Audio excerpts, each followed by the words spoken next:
A, Nepal सरकार सूचना प्रविधि विभागबाट तयार भएको एकीकृत हाजिरी व्यवस्थापन प्रणाली सम्बन्धमा केही जानकारी दिन गइरहेको छु। यहाँहरू सबैलाई स्वागत, नमस्कार पनि छ।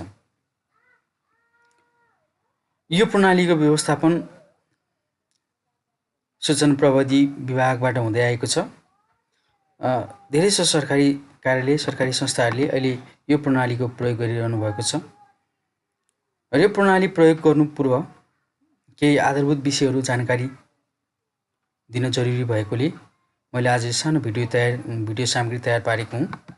र यो प्रणाली जहाँ चाहिँ यो एकीकृत हाजिरी प्रणाली हो, यसको लगइन कसरी गर्ने, यसमा कसरी आबद्ध हुन सकिन्छ, यसमा चाहिँ कसरी पोर्टलभित्र जाने, आफ्नो कसरी हाजिरी हेर्ने भन्ने सन्दर्भमा तपाईलाई केही चासो भएको हुनसक्छ र जानकारी नभएको पनि हुनसक्छ। त्यस अर्थमा मैले तपाईलाई attendance.gov.np हैन, यो चाहिँ यसको डोमेन नेम हो, जहाँ चाहिँ तपाईँ जुनसुकै ब्राउजरको युआरएलमा गएर यसलाई कपी पेस्ट गर्न सक्नुहुन्छ, टाइप गर्न सक्नुहुन्छ। attendance.gov.np यो तपाईले कपी गरेर जुनसुकै तपाईँको आफ्नो वेब ब्राउजर जस्तो कि गुगल क्रोम हुनसक्छ, फायरफक्स हुनसक्छ, जहाँ चाहिँ तपाईँले attendance.gov.np अब तपाईँले यसरी टाइप गर्नुभयो र इन्टर गर्नुभयो भने यो यस्तो खालको होम स्क्रिन देखा पर्छ, जहाँ चाहिँ तपाईँले आफ्नो हाजिरी प्रयोग गर्दाखेरि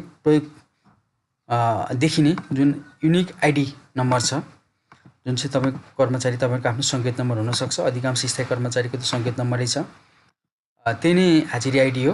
र अनि कर्मचारीको युनिक आइडी नम्बर छ, जो चाहिँ तपाईँले आफ्नो हाजिरी गर्दाखेरि त्यो स्क्रिनमा चाहिँ नि त्यो डिभाइसको स्क्रिनमा, हाजिरी डिभाइसको स्क्रिनमा देखिन्छ।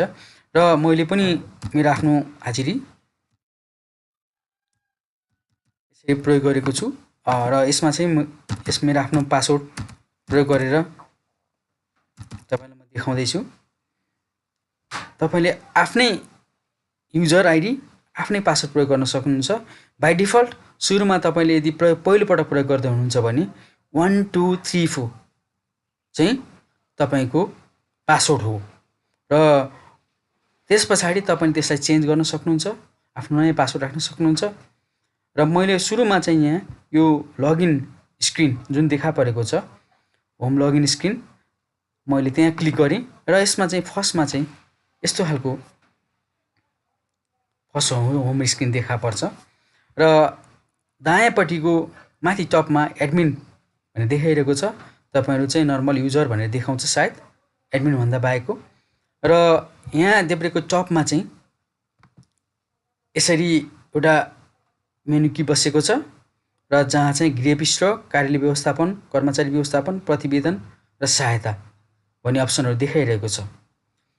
तपाईले सुरुमा यो हाजिरी व्यवस्थापन, एकीकृत हाजिरी व्यवस्थापन ई हाजिरी प्रणाली तादी गाउँपालिका नुवाकोट, आजको मिति मैले शनिबार पौष 6 गते 2081 आजको दिन रेकर्ड गरिरहेको हुँदाखेरि नमस्ते पुरुषोत्तम मगरले तपाईँले हाजिरी गर्नुभएको छ भन्ने देखाएको छ।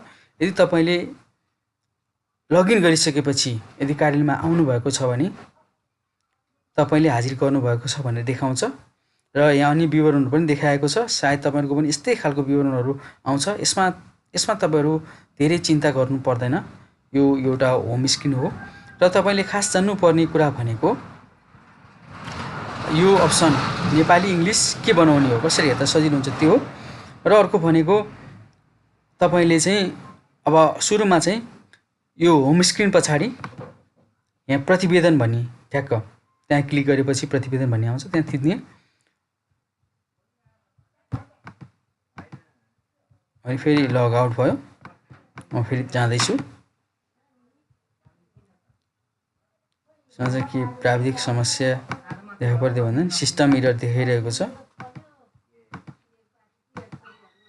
फेरि आयो है। कहिले कहिले यस्तो खालको समस्या पनि देखा पर्न सक्छ। त्यसकारण चाहिँ यो चाहिँ आफै यही प्रणाली व्यवस्थापनको सर्भरमा केही इस्यु आएर त्यस्तो भएको हुनसक्छ र म प्रतिवेदनमा गएर मेरो दैनिक विवरण पनि यसरी हेर्न सक्छु र देब्रेबाट दायाँतर्फ यसरी स्क्रोल गरेर तपाईँ हेर्न सक्नुहुन्छ। र आज मेरो आउने जाने समय ढिलो आएको केही रेकर्ड छैन, ताकि आज शनिबार भएकोले म शनिबारको दिन रेकर्ड गरिरहेको छु तपाईँहरूको जानकारीको लागि। र दोस्रो भनेको अनुपस्थित विवरण यहाँ देखाएको छ, ढिलो आएको विवरण, काम गरेको विवरण, मासिक हाजिरी विवरण हो। अब यो वार्षिक विवरण तपाईँ यस्तो देखाउँछ। यसमा चाहिँ तपाईँ बेसिकली मासिक हाजिरीमा जानुहोला। मासिक हाजिरीमा पनि यहाँबाट देब्रेबाट यसरी स्क्रोल गर्दै तपाईँ हेर्न सक्नुहुन्छ र यसमा यो सेटिङ अप्सन जुन देखाइरहेको छ हामीले यहाँनिर चाहिँ थिच्ने हो। यो त यत्रो स्क्रोल गरेर एकछिन हेर्न त सक्नुहुन्छ। यदि तपाईँलाई प्रिन्ट गर्नु छ, यसलाई एक्सेलमा तपाईँ डाउनलोड गर्न चाहनुहुन्छ भने, अथवा धेरै जसो शाखाको विवरण हेर्न चाहनुहुन्छ भने यहाँ म त सूचना प्रविधि शाखाको मात्रै हेरिरहेको छु। म मेरो आफ्नो मात्रै हेरिरहेको छु। यो 2081 वर्ष 2081 पुस मैले अब मङ्सिरको हेर्न चाहेँ। अब सबै कर्मचारीको भन्दा पनि यहाँ मेरो आफ्नो हेर्ने हो। मैले खोज्नुहोसमा जाने, मेरो आफ्नो यहाँ रेकर्ड देखायो र छाप्नुहोसमा जाने। यसरी छाप्नुहोसमा जाँदाखेरि तपाईँले यसलाई हैन एक्सेलमा तपाईँ डाउनलोड गर्न चाहनुहुन्छ भने यसरी निर्यात गरेर एक्सेलमा डाउनलोड गर्न चाहनुहुन्छ भने यसरी डाउनलोड भन्ने यसरी अप्सन आउँछ, कहाँ डाउनलोड गर्ने भन्ने अप्सन आउँछ। तपाईँले जुनसुकै फोल्डरमा जहाँ पनि डाउनलोड होम डेस्कटपमा जहाँ पनि डाउनलोड गर्न सक्नुहुन्छ। मैले यसमा डाउनलोड भन्ने अप्सनमै डाउनलोड गरेँ।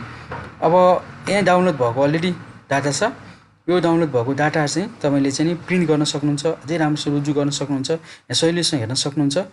अथवा तपाईँले छाप्नुहोसमा गएर सिधै तपाईँको चाहिँ नि प्रिन्ट पनि गर्न सक्नुहुन्छ। ल्यान्डस्केपमा गएर अब जुन प्रिन्टर हो त्यो देखाएर ल्यान्डस्केपमा गएर अब तपाईँले मोर सेटिङ यहाँ अलि अझै धेरै सेटिङहरू आफ्नो हिसाबले मिलाएर गर्न सक्नुहुन्छ।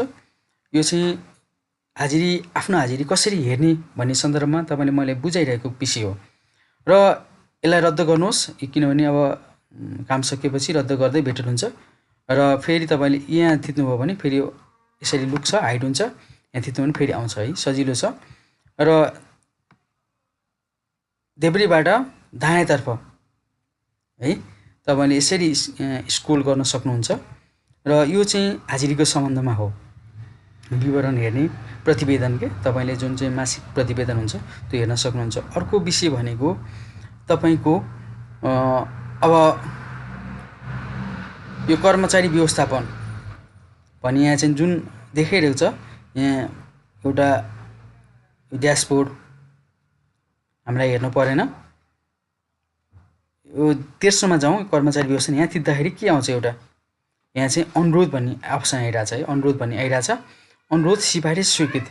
अनुरोधमा के देखायो, विधा निवेदन, काज निवेदन। सिफारिसमा के देखायो, विधा सिफारिस। स्वीकृत कसले गर्ने, जसले गर्ने उहाँले थिच्ने है। सिफारिस, यो सिफारिसतिर पनि तपाईँ जानु परेन, स्वीकृतितिर पनि तपाईँ जानु परेन। तपाईँले जाने भनेको अनुरोधतिर। यो अनुरोधतिर जानुभयो भने तपाईँ विधा निवेदन यसरी दिन सक्नुहुन्छ। मैले विधा निवेदन चाहिँ पहिले लिइसकेको छु, यहाँ रेकर्डमा देखाएको छ। र नयाँ लिनको लागि तपाईँले प्लसमा, यहाँ प्लस साइन छ, यहाँ थिच्नुहोसमा जाने र यसरी माथिबाट टपबाट डाउन स्क्रोल गर्ने र तपाईँले यहाँ राख्नुपर्ने एस्टेक लेखेको सबै विवरण भर्नुपर्छ।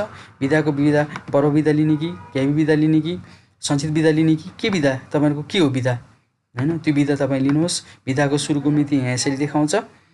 विधा समाप्त कहिले हो, सुरुको मिति यो हो भने यहाँ थिच्नु हो भने अब त्यसपछि समाप्त मिति कहिले हो, 16 गते। यसरी गर्ने। स्वीकृत गर्ने कहिले हो, स्वीकृत गर्ने ध्रुव खनाल प्रमुख अधिकृत है, स्वीकृत गर्ने यो हो। र फेरि तपाईँले स्क्रोल डाउन गर्नुभयो भने यहाँ चाहिँ तपाईँ स्वीकृत गर्ने यहाँ देखाएपछि तपाईँले नयाँ थप्नुहोसमा थिचिदिनु भयो भने, यदि तपाईँ कागजमा अपलोड गर्न चाहनुहुन्छ, विधाको कारण नलेखिकन त हुँदैन। फेरि तपाईँ के कारणले, स्वास्थ्यको आउन सक्नुभयो कि घरयासी कारणले आउन सक्नुभयो कि सबै लेख्नुपर्छ। यहाँ चाहिँ हरेक कुरा घरयासी हो कि जे लेख्ने चाहिँ कारण यसरी आफ्नो हिसाबले विधाको कारण लेख्नुहोस्। तपाईँले जुनसुकै नेपाली फन्ट अथवा आफूलाई आवश्यक जसरी सजिलो लाग्छ त्यही अनुसार मोबाइल एपबाट पनि तपाईँ गर्न सक्नुहुन्छ, मोबाइलबाट पनि गर्न सक्नुहुन्छ भन्नु खोजेको। र कागजात अपलोड गर्ने पनि तपाईँ सक्नुहुन्छ है। यसमा थिच्नु भने कागजात अपलोड गर्ने अप्सन देखाउँछ। तपाईँले स्क्यान गरेको अथवा चाहिँ तपाईँले बनाउनु भएको जुन फाइल छ, विधा माग गर्नलाई जुन विधाको लागि चाहिने जुन ढाँचा अनुसारको विवरण तपाईँले भर्नुभएको छ त्यहाँ अपलोड पनि गर्न सक्नुहुन्छ। र तपाईँले यहाँ नयाँ थप्नुहोसमा थिचिदिनु भयो भने यो रेकर्डमा जान्छ भन्नाले सिफारिसकर्ता जो बिरुदन सर तोपमान सर हुनुहुन्छ सिफारिसकर्ता त्यहाँ जान्छ र उहाँहरूले अब हाम्रो प्रोफेसर अधिकृत सर चाहिँ स्वीकृत गर्नेमा हुनुहुन्छ उहाँले स्वीकृत गर्नुहुन्छ त्यस पछाडि यो स्वीकृत भएर बस्छ र तपाईँको हाजिरीमा पनि यो रेकर्डमा चाहिँ देखाउँछ कि म बिदा लिएको छ कि छैन काज लिएको छ कि बिदा लिएको छ सबै देखाउँछ बिदाको लागि भने मैले तपाईँले आफ्नो हिसाबले बिदा लिन सक्नुहुन्छ र काज निवेदनको लागि पनि त्यस्तै हो यहाँ पनि काज निवेदनमा थिचिसकेपछि यो मैले जुन काज निवेदन आयो यो अनुरोध पछाडि है सबै अनुरोध पछाडि काज निवेदन आयो यहाँ थिचेपछि सबै प्लस नयाँ दिनुहोस् यहाँ जाने माथिबाट टपदेखिबाट डाउनसम्म स्कुल गर्ने मैले मेरो केही रेकर्डहरू छ र काज चाहिँ काजको प्रकार के हो तालिम फिल्ड के हो फिलो के हो यसमा चाहिँ काज लेख्ने अब यसको चाहिँ काजको के हो काठमाडौँ कार्यालय कामकाज कुनै काज के विवरण हो संक्षिप्तमा लेख्ने थोरै र सुरुको मिति कहिले हो अन्तिम मिति कहिले हो सुरुको मिति थिचेँ मैले यति अन्तिम मिति त्यस पछाडि तपाईँले आफ्नो हिसाबले चेन्ज गर्न सक्नुहुन्छ यसरी थिचेर अब सवारी साधन चाहिँ कुनबाट हो त अब तपाईँ मोटरसाइकल चढ्नुभयो कि बस चढ्नुभयो कि कार युज गर्नु जिप के युज गर्नुभयो त्यो चयन गर्ने र के हो उद्देश्यको लागि तपाईँ जानुभएको तालिमको लागि हो कि कार्यालय कामकाजको प्रयोजनको लागि हो कि अब कुन स्थानमा जानुभएको लेखेर यदि कागजात छ भने तपाईँ अपलोड गर्न सक्नुहुन्छ अनि स्वीकृत गर्नेको हो यहाँ चाहिँ लेखेर तपाईँ नयाँ थप्नुहोस्मा थिचिदिनु भयो भने यो चाहिँ स्वीकृत भएर तपाईँले एउटा विवरण पेश गर्नुहुन्छ पेश भएको विवरण चाहिँ यसरी बस्छ यसलाई एडिट पनि गर्न सक्नुहुन्छ यसरी गएर तपाईँले आफ्नो एडिट केही गरी तलमाथि भयो समस्या भयो केही कुराहरू बिग्रिएको रहेछ भने यसरी तपाईँ एडिट पनि गर्न सक्नुहुन्छ है यो मैले चाहिँ केही पनि एडिट गरिनँ किनकि मेरो आफ्नो लाइभ पोर्टल हो यसमा चाहिँ एकचोटि विवरण प्रविष्ट गरिसकेपछि यदि ठिक छ भने यसलाई एडिट गर्न जरुरी छैन त्यसकारण मैले एडिट गरिनँ अनि यो अवस्था चाहिँ सिफारिस भनेर देखाउँछ यदि तपाईँले चाहिँ यदि हाकिम साहबबाट स्वीकृत भएको खण्डमा यो अटोमेटिकली तपाईँको हाजिरी विवरणमा रेकर्डमा बस्ने हुँदा यसलाई तपाईँले केही चिन्ता गरिराख्नु परेन खालि तपाईँले जान्नुपर्ने भनेको यहाँबाट तपाईँको यसमा थिचेर यो पहिलो दोस्रो तेस्रो यो चाहिँ यो तल्लो यस्तो ट्रायङ्गुलर रिजनमा थिचेर अनुरोधमा गएर बिदा निवेदन काज निवेदन यो दुईटा चाहिँ मेजर कुराहरू तपाईँले हेर्नुपर्ने अरू सिफारिसकर्ताले स्वीकृतकर्ताले यो अर्को बटनमा जाने उहाँहरूले हो तर सुरुमा चाहिँ जो नर्मल युजर हुनुहुन्छ तपाईँहरू यसमा चाहिँ बिदा लिन चाहनुहुन्छ सिस्टमबाट कसरी बिदा लिने भनी सोचिरहनु भएको छ भने यो अनुरोधमा गएर हो यो चाहिँ पहिलो दोस्रो तेस्रो यहाँ चाहिँ यो बिचमा यो ट्रायङ्गुलर एरियामा थिच्नुहोस् र अनुरोधमा जानुहोस् है यसरी देखाउँछ अब तपाईँलाई चाहिँ मेजर कुरा भनेको प्रतिवेदन सन्दर्भमा पनि मैले देखाइसकेँ यी सबै कुराहरू तपाईँले चाहिँ आफूले एकपटक चलाउन अप्ठ्यारो लाग्न सक्छ दोस्रो पटकदेखि सजिलो लाग्न सक्छ त्यसकारण चाहिँ अलिकति आफ्नो दैनिक प्रयोगमा ध्यान दिनुभयो भने अलिक विवरण हेर्नुभयो भने रुजु गर्नुभयो भने ट्राई गर्नुभयो भने तपाईँलाई सहज हुन्छ एकदम सजिलो छ यो प्रणाली यहाँहरूले सबैले चलाउन सक्नुहुन्छ त्यस्तो कुनै चिन्ता गर्नु पर्दैन अब केही कर्मचारी हुनुहुन्छ जसले चाहिँ यो विषयमा त्यति जान्नुहुन्न तर मोबाइलबाट पनि लिन सक्नुहुन्छ अब कार्यालय सहयोगीहरू अनि कर्मचारीहरू पनि यसमा हुनुहुन्छ उहाँले बिदा लिने कसरी भन्ने सन्दर्भमा पनि यो समस्या छ तथापि समस्या छ भने त्यसको नि भिन्न किसिमको समाधान हुनसक्छ यो चाहिँ विशुद्ध एउटा हाजिरी प्रणाली विद्युतीय हाजिरी प्रणाली भएकोले यहाँहरू सबैलाई चाहिँ यसको चाहिँ चलाएर सहयोग गरिदिनु हुन यहाँहरू सबैमा चाहिँ निवेदन गर्दछु र यहाँहरू सबैबाट बिदा लिन चाहन्छु हस्त नमस्कार।